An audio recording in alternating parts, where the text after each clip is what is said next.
Hello बच्चों, कैसे हैं आप। उम्मीद है बिल्कुल अच्छे होंगे और अच्छे से पढ़ाई कर रहे होंगे। पिछले वीडियोस में हमने पाठ जो आपका जैव विकास आनुवंशिकी एवं जैव विकास है उसको हमने अच्छी तरह से समझा था, ख़त्म किया था।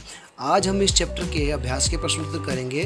तो जल्दी से मैं आपको शुरू कर देता हूँ वीडियो, ताकि आपका कम से कम समय लगे और जल्दी से आपको ये सारे प्रश्न समझा देता हूँ। चलिए शुरू करते हैं। पहला प्रश्न है अभ्यास का।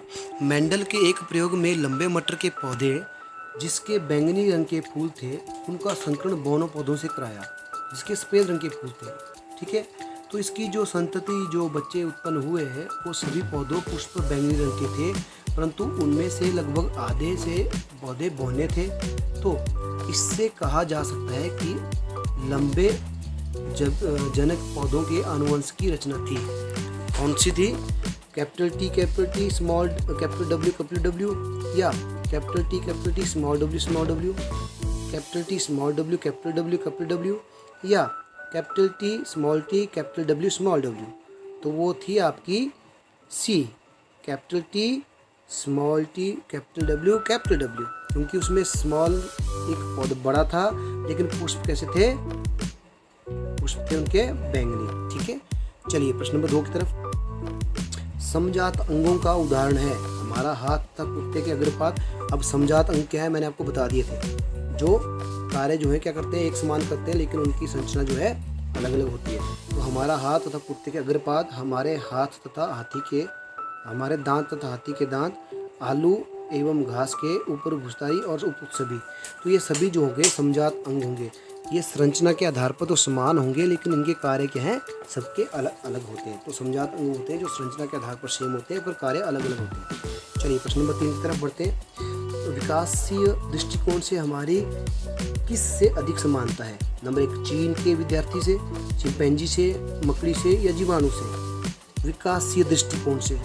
तो विकासीय दृष्टिकोण से हमारी जो है अधिक समानता है चीन के एक विद्यार्थी से। ठीक है। नंबर 4, एक अध्ययन में पता चला है कि हल्के रंग की आंखों वाले बच्चों के जनक माता पिता की आंखें भी हल्की रंग की होती है। इसके आधार पर हम क्या कह सकते हैं कि आंखों के हल्के रंग का लक्षण प्रभावी है अथवा अप्रभावी? अपने उत्तर की व्याख्या करें। तो हम क्या लिखेंगे? देखिए, इस अवस्था में क्या होता है कि नेत्रों का हल्का रंग तो प्रभावी लक्षण है ही पक्का, क्योंकि तभी वो आगे बढ़ा। प्रभावी लक्षण होगा तभी तो जेनेटिकली वो अगली पीढ़ी में जाएगा। इसलिए यह लक्षण जनकों से भावी पीढ़ी में हस्तांतरित या ट्रांसफर हुआ। चलिए अगले प्रश्न की तरफ। जैव विकास का वर्गीकरण का अध्ययन आप आपस में किस प्रकार संबंधित है? तो ये बताना है आपने। इसका उत्तर देखिए। अब जीवधारी जितने भी जीव होते हैं ना, वो एक समूह होता है जिसमें किसी भौगोलिक परिस्थिति में रहता है, उसको जनसंख्या कहते हैं। ऐसे जीव जो किसी एक स्थिति में रहते हैं, भौगोलिक स्थिति में रहते हैं, उनको हम जनसंख्या कहते हैं। लेकिन जीवों का वह समूह जो अलग अलग भौगोलिक स्थितियों में रहता है फिर भी वो जीवित रहता है, तो उसका समूह अलग अलग जनसंख्या माना जा सकता है। ठीक है। अब इन दोनों समूह के बीच में क्या होती है? बहुत सारी भिन्नताएं होंगी, समानताएं भी होगी। इन दोनों समूह के बीच में क्या होगा? बाह्य सूक्ष्म अंतर भी होगा, फिर भी उनके जनजातीय समानता पाई जाती है। अतः ये दोनों जनसंख्या के सदस्य मिलकर एक स्पीशीज बनाते हैं। तो हम कह सकते हैं जैव विकास तथा वर्गीकरण का अध्ययन परस्पर क्या है? अंतर संबंधित है। अगले प्रश्न की तरफ चलते हैं। प्रश्न नंबर 6। प्रश्न नंबर 6 क्या है? समजात अंग एवं समरूप अंगों को उदाहरण देकर समझाइए। तो समजात अंग मैंने पहले बता दिए, ऐसे अंग जिनका क्या होता है, वो संरचना तो उनकी समान होती है, आधारित संरचना में उनकी समान होती है, परंतु कार्य उनके अलग अलग होते हैं, उनको बोलते हैं हम समजात अंग। जैसे मेंढक, पक्षी, मनुष्य के आगे वाले पैर, इनकी संरचना समान है पर कार्य अलग अलग है, तो ये हो गया समजात अंग। उसके बाद है समरूप अंग। समरूप अंग होते हैं जिनकी संरचनाएं तो भिन्न भिन्न होती है परंतु कार्य एक समान होते हैं, जैसे उनको बोलते हैं हम समवृत्ति या समजात अंग, समरूप अंग।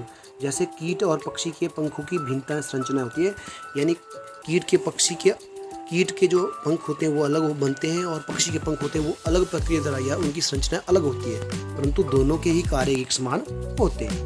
तो ये भी हो गया बच्चों। प्रश्न नंबर 7, कुत्ते की खाल का प्रभावी रंग ज्ञात करने के उद्देश्य से एक प्रोजेक्ट बनाइए। तो हम क्या कर सकते हैं? एक प्रोजेक्ट बनाने के लिए क्या करते हैं? माना कि एक काले रंग का त्वचा का कुत्ता है तथा दूसरा रंग सफ़ेद रंग का कुत्ता है, तो काला रंग प्रभावी है एवं सफ़ेद रंग अप्रभावी है। अब जब हम दो शुद्ध लक्षणों वाले जीवों के मध्य क्या कराएंगे, संभोग कराते हैं, तो ज्ञात होगा कि F1 पीढ़ी की सभी संतानों के सभी कुत्तों का त्वचा का रंग काला होगा, क्योंकि काला रंग क्या था, प्रभावी था। तो अतः उपरोक्त प्रयोग के आधार पर हम यह कह सकते हैं कि प्रभावी लक्षण अप्रभावी लक्षणों को दबा देते हैं, यानी वो डोमिनेंट रहते हैं और अपने आप को प्रदर्शित करते हैं। तो ये इस प्रकार आप इस कुत्ते के रंग को वाले प्रोजेक्ट को आप बता सकते हैं। ठीक है, प्रश्न नंबर 8 की तरफ बढ़ते हैं। विकासीय संबंध स्थापित करने में जीवाश्म का क्या महत्व होता है। अब हम जीवाश्म से कैसे पता लगा सकते हैं कि ये विकास हुआ है किसी जीव के किसी अंगों में। तो देखिए, जीवाश्म विकास के पक्ष में प्रमाण होते हैं। अगर कोई विकास हुआ है ना, उसका प्रमाण जीवाश्म ही होते हैं। जैसे ऑर्कियोप्सिस नामक जीवाश्म दिखता है तो पक्षी को भांति ले गए, लेकिन उसमें अनेक गुण होते हैं जो सरीसृपों, रेंगने वाले जीवों की तरह होते हैं। यानी जो ऑर्कियोप्टेक्स है, ऑर्कियोप्टेक्स उसका जीवाश्म होता है, वो पक्षी की तरह होता है, परंतु उसके जो कई गुण हैं वो रेंगने वाले जीवों की तरह होते हैं। जैसे ऑर्कियोप्टेक्स के पक्षियों की भांति क्या होते हैं, परदार पंख हैं, परंतु दांत और पूंछ सरीसृपों की भांति है, सांपों की भांति या रेंगने वाले जीवों की भांति है। अतः आर्कियोप्टेक्स सरीसृपों और पक्षियों के मध्य एक संयोजी जोड़ने वाली कड़ी है और यह संकेत करती है कि पक्षियों का विकास सरीसृपों से ही हुआ है। अतः जीवाश्म प्रमाण उत्पन्न कराते हैं और वर्तमान प्रणाली विकास की प्रक्रिया में बहुत महत्वपूर्ण भूमिका और योगदान देते हैं, जिससे हमें पता चलता है कि इनके बीच में क्या हुआ है, ये उन्हीं से उत्पन्न हुए हैं। चलिए प्रश्न नंबर 9 की तरफ बढ़ते हैं बच्चों। प्रश्न नंबर 9 है, किन प्रमाणों के आधार पर हम कह सकते हैं कि जीवन की उत्पत्ति अजैविक पदार्थों से हुई है। ऐसे कौन कौन से प्रमाण हैं, आप बताएंगे। चलिए, अब मिलर तथा यूरे, ये दो साइंटिस्ट थे। इन्होंने क्या किया था, 1953 में अपने प्रयोगों द्वारा सिद्ध किया था कि जीवन की उत्पत्ति अजैविक पदार्थों से हुई है। उन्होंने क्या किया, अमोनिया, मीथेन, जल और नाइट्रोजन से क्या बनाई, ऑक्सीजन गैस की उत्पत्ति कर ली।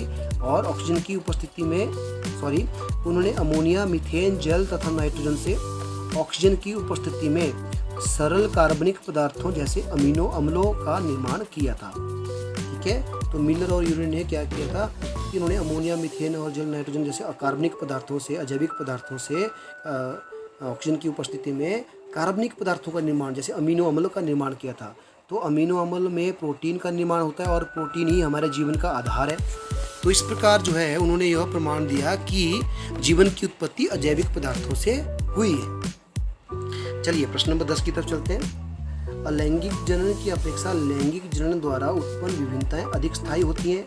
ये बताना है, हमें व्याख्या करनी है। लैंगिक प्रजनन करने वाले जीवों के विकास किस प्रकार प्रभावित होते हैं, ये बताना है। देखिए, लैंगिक जनन मतलब दो जोड़े या मादा और नर आपस में मिलते हैं तो क्या करते हैं, जनन करते हैं। तो लैंगिक जनन में आधे गुणसूत्र पिता से आते हैं और आधे माता से आते हैं। ठीक है, अब इस जनन से गुणसूत्रों का विविध रूप का संयोजन होता है, अलग अलग गुणसूत्र मिलते हैं और उनका संयोजन होता है। अलैंगिक जनन में गुणसूत्रों के खंडित होने पर भी उसका हिस्सा संतति में चला जाता है, बच्चों में चला जाता है और विकसित होकर एक नए जीव को जन्म देता है। इसलिए अलैंगिक जनन में संतानों एवं पिताओं में समानता पाई जाती है। तो ये भी हो गया बच्चों। अब प्रश्न नंबर 11 की तरफ चलते हैं।